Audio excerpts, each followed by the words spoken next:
Dette er et Geiger-Müller-rør, også kendt som en Geiger-tæller. Det fungerer ved, at vi har en cylinder her med en positiv ladet tråd ind i midten. Væggene på cylinderen er negative. Vi har et glimmergitter herude i enden. Glimmer er et mineral udvundet fra granit. Inde i cylinderen har vi neongas. Masser af partikler af det, der flyder rundt derinde.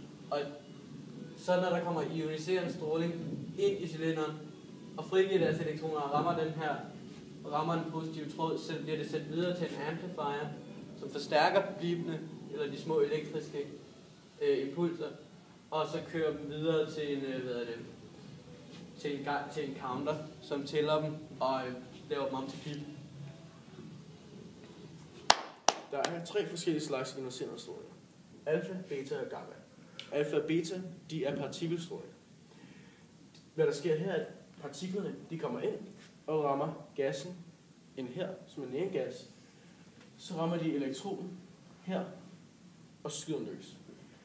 Elektronen er negativt lavet, som betyder, at den her atom bliver nu positivt lavet og søger over mod de negativt lavede vægge. Når det sker, så bliver der målt en spændingsforskel, og så kommer der en feedback i amplifier og en tælling i counteren. Ja. Hvis vi skal måle gammastrålingen med sådan en her Geiger-Müller-rør,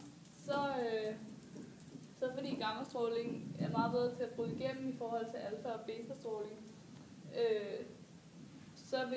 så meget vil gå igennem, fordi gamma er fotoner, altså lyspartikler, og det er meget nemmere til at bryde igennem, så derfor vil de fleste bare gå igennem væggen, og slet ikke blive opfanget af røret.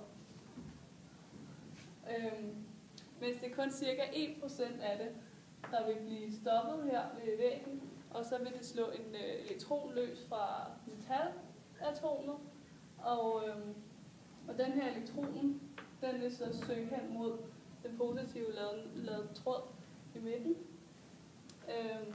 som så vil få det her over til at slå ud. Og det vil så blive målt som stråling, som radioaktiv stråling. Men det er kun cirka 1% af alt